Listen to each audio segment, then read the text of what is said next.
नमस्कार किसान भाइयों, स्वागत है आपको अपने चैनल खेती और किसान की बात में।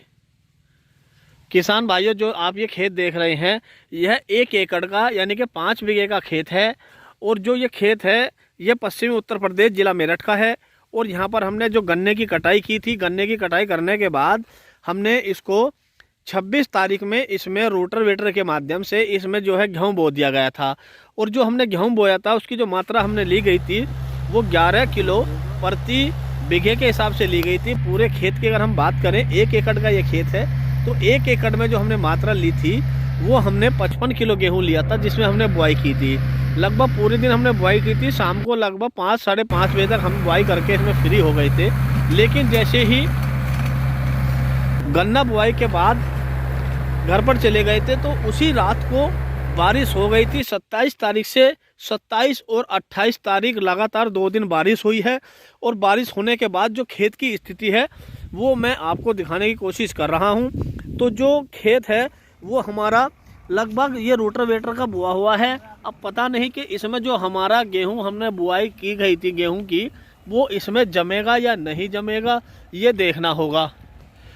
क्योंकि अच्छी प्रकार से अगर गेहूं इसमें जम जाता है तो एक बहुत अच्छी बात है, नहीं तो इसमें बहन का यानी कि कहीं अगेती प्रजाति का गन्ना हमें इसमें बोना होगा। और गेहूं से जो पश्चिमी उत्तर प्रदेश के जो किसान हैं वो वंचित रह जाएंगे। लेकिन अभी भी कुछ किसान ऐसे हैं जिन्होंने गन्ना कटाई के बाद अभी तक अपना गेहूं नहीं बोया है। और कुछ ही गन्ना कुछ किसानों के पास खेतों में खड़ा हुआ है, जिसकी कटाई करने के बाद वो अपना गन्ना कटाई करने के बाद गेहूं की बुआई करेंगे। जैसे आप ये खेत देख रहे हैं, तो इस खेत को अगर मैं आपको दिखाऊं तो ये खेत लगभग सारा छिल गया है। और पूरा खेत खत्म होने के बाद मात्र इसमें 4-5 कुंटल गन्ने खड़े हुए हैं। और जो गन्ने आप ये देख रहे हैं जो नीचे पड़े हैं, ये भी मात्र ऐसे ही 15 से 20 कुंटल गन्ने होंगे। इसके बाद ये भी अब तक इस खेत में भी गन्ने की बुआई कर दी गई होती, लेकिन बारिश पड़ जाने के कारण यह गन्ना अभी खेतों में दबा हुआ है और गन्ना अभी खड़ा हुआ है।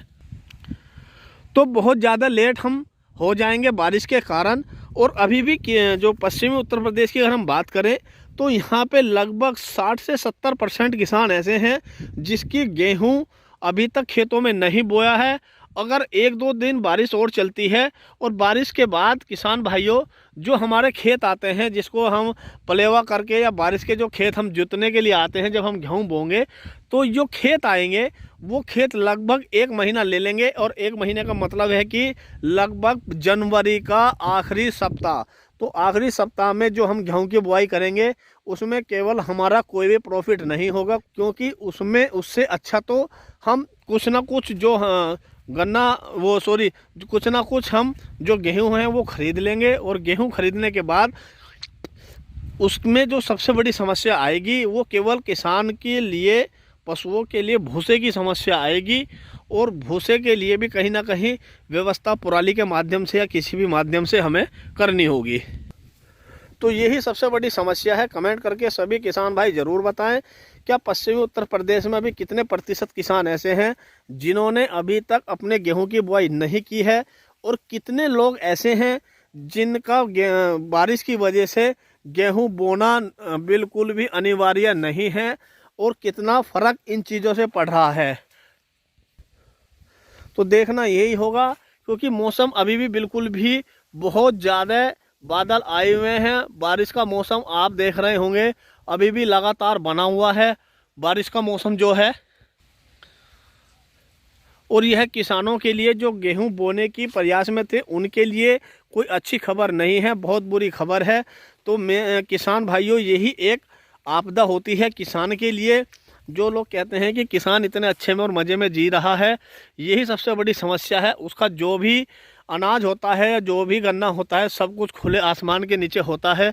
जो किसान भाई ये कहते हैं कि किसान को इतनी सुविधाएं हैं, तो आप देख लीजिए कि किसान अब की बार एक तो मील लेट चलने के कारण और पर्चियां कम, कहीं ना कहीं मील भी ख़राब होता है, उसकी वजह से बहुत ज़्यादा लेट हो रहे हैं। और ऊपर से जो बेमौसम बरसात, अगर ये बरसात लगभग 15 दिन बाद हो जाती तो कहीं ना कहीं जो किसान हैं वो लगभग बहुत ज़्यादा किसान दिन प्रतिदिन या डेली अपने गेहूं को बो के फाइनल कर रहे थे। तो बहुत ज़्यादा किसान पिछड़ गए हैं। ऐसे में देखना यही होगा कि अगर 1-2 दिन बारिश और चलती है या 1-2 दिन के बाद बारिश होती है तो उसके सामने सबसे बड़ी समस्या यही होगी। और जो ये गेहूं बोए गए हैं, क्या ये जम पाएंगे या नहीं जम पाएंगे, ये भी क्यों कमेंट करके बताएं। और किसान भाइयों, ऐसी ही वीडियो देखने के लिए, ऐसी ही जानकारी के लिए आप हमारे चैनल को सब्सक्राइब कर सकते हैं, क्योंकि मैं भी एक किसान हूँ और किसान की मदद करना किसान का फ़र्ज़ है। तो इसी के साथ आप देख रहे थे कुलदीप के साथ खेती और किसान की बात। इसी के साथ सभी किसान भाइयों को हाथ जोड़ के नमस्कार।